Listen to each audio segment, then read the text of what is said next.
La grossesse en milieu scolaire empêche la jeune fille de se concentrer sur ses études. Ce que je pourrais dire aux jeunes filles comme moi, c'est de s'abstenir de tout rapport sexuel avant le mariage et de se concentrer sur leurs études pour leur bien-être et celle de leur famille.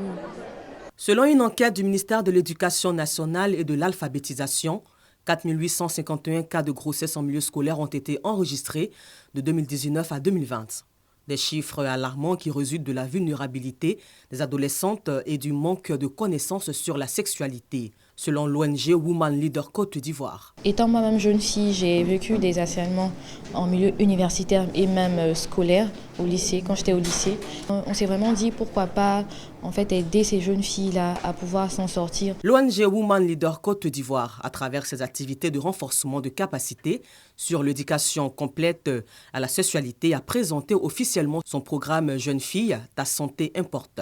Un programme qui a pour cible les jeunes filles âgées d'11 à 19 ans. La sensibilisation se passe sous forme d'ateliers de formation. Nous regroupons des jeunes filles et jeunes garçons dans les salles en nombre de trentaine et nous donnons la formation sur les CS. En tant que responsable dans la sphère publique, c'est donc notre rôle de pouvoir contribuer à lever toutes les barrières et tous les freins qui empêchent nos jeunes filles, nos jeunes sœurs de jouer pleinement leur rôle dans la société et d'exprimer leur potentiel. Cette année, l'ONG Women Leader Côte d'Ivoire effectuera une tournée dans les villes de Saint-Fra et de Divo. L'organisation prévoit donc de confectionner et de distribuer des serviettes périodiques avec des QR codes sur l'emballage qui permettront aux filles ayant des androïdes de scanner et de connaître la date de leur prochain menstru. Réunion du bilan à mi-parcours des activités menées par l'Observatoire de la solidarité et de la cohésion sociale de la région du Tongui. Cette réunion, la deuxième et dernière de l'année 2021, enregistre un bilan satisfaisant, à en croire Adama Fofana, directeur régional du ministère de la Solidarité et de la lutte contre la pauvreté. On a pu noter quand même avec les organisations de la société civile, membres de cette commission, un bon nombre d'actions de prévention de conflits au niveau de la chefferie, au niveau du foncier, a été quand même, jugulé grâce aux activités de cette commission. Président cette réunion de commission, au nom du préfet de région, préfet du département de Mans, Ba André Yao, a salué les efforts accomplis dans cette vaste région. Il a signifié l'importance de cet outil de prévention et d'anticipation des conflits dans la région. Cet observatoire est mis en place pour réguler ces tensions, supposées tensions qui peuvent naître de notre vivre ensemble, de notre communauté. Et donc, il est bon que nous puissions comprendre que nous avons un comité qui a un caractère tout à fait essentiel. 20 commissions régionales au plan national sont installées pour le renforcement du dispositif institutionnel et opérationnel de l'Observatoire de la solidarité et de la cohésion sociale de la région du Tongui.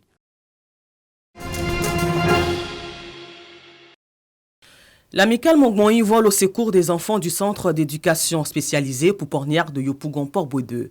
À travers son projet La Journée du Sourire, entend réhabiliter le dit centre, d'où le présent d'inégala de bienfaisance qui a permis la collecte de 3 500 000 francs CFA. Depuis pratiquement 4 ans, nous avons décidé d'offrir un joyeux Noël aux orphelins, aux enfants vulnérables et à ceux qui sont mentalement atteints. Un enfant a droit à un bonheur. Et je ne pense pas que chaque enfant, on va dire, a demandé à ce que ses parents soient dans une situation qui l'empêcherait de grandir et d'avoir tout ce qu'un enfant normal devrait avoir. Une occasion pour le représentant de ce centre d'exprimer toute sa gratitude aux généreux donateurs. Les enfants en situation de handicap, surtout les enfants démunis, en ce moment de mois de décembre, sont délaissés. N'ont pas de cadeaux, pendant que d'autres enfants festoient. Donc c'est un moment vraiment spécial pour nous qui sommes dans le social. L'amicale Mongmoyi ne compte pas s'arrêter qu'à ce geste, mais aussi faire connaître la joie de la magie de Noël aux pensionnaires de ce centre par un arbre de Noël à travers la 3e édition de son concept La Journée du Sourire.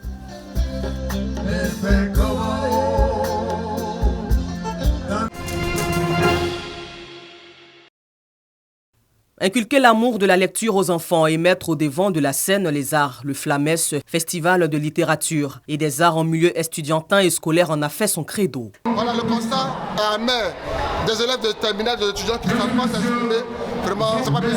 Nous voulons promouvoir le livre, la lecture, les arts, les us et coutumes, le civisme, pousser la jeunesse à arrêter la lecture, pour bien s'exprimer.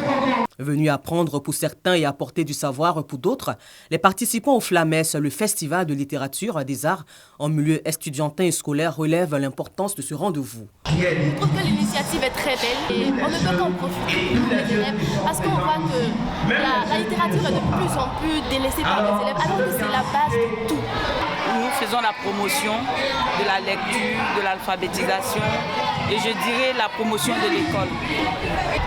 L'activité intéresse beaucoup les enfants, seulement ils ont besoin d'être motivés, ils ont besoin qu'on soit à leur côté, qu'on les guide.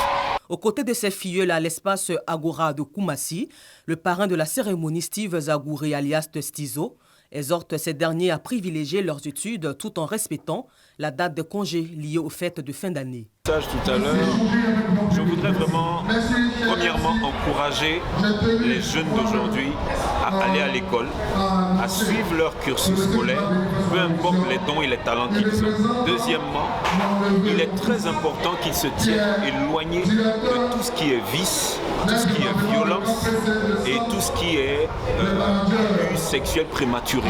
Et je voudrais encourager les jeunes à prendre leur cursus scolaire au sérieux. Une fois que l'école est ratée, on n'a plus d'avenir.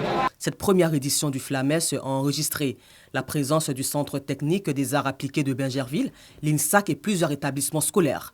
La dictée, la lecture, la poésie et les chants sont les différentes épreuves qui les ont départagées.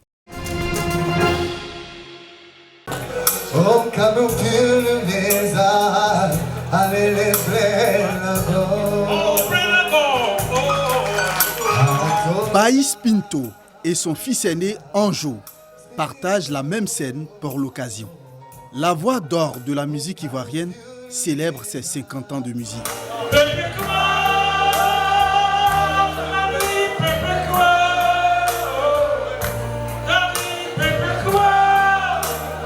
Pour le lancement des festivités marquant les 50 ans de carrière musicale de Baïs Pinto, autorités administratives et politiques n'ont pas voulu se faire compter l'événement. En présidant ce cinquantenaire, Madame la ministre en charge de la culture reconnaît de façon tangible le rôle important joué par Baïs Pinto dans tout l'écosystème artistique de Côte d'Ivoire, au niveau de la musique surtout, et traduit également l'accord, en tout cas du gouvernement de Côte d'Ivoire, puisque ce cinquantenaire est parrainé par le Premier ministre. Ce qu'il a porté à nos cœurs pendant 50 ans ne peut pas être mesuré.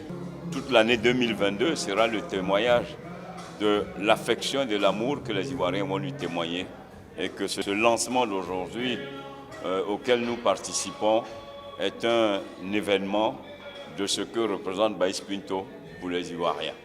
Les artistes doivent être fêtés et Baïs Pinto, il est pour nous ce que Johnny Hallyday a été pour la France. Au menu de ce cinquantenaire, plusieurs activités. Le 14 février, la Saint-Valentin du cinquantenaire de Baïs Pinto. À la fin juillet, vous aurez la semaine culturelle à l'INSAC dédiée à Baïs Pinto, avec la sortie de son livre éponyme, Baïs Pinto, l'intemporel. Et en cours d'année, vous aurez aussi la sortie de son album, éponyme aussi. À 70 ans, Galé Baïs Sylvestre, à l'état civil, continue de bercer son public de son riche répertoire.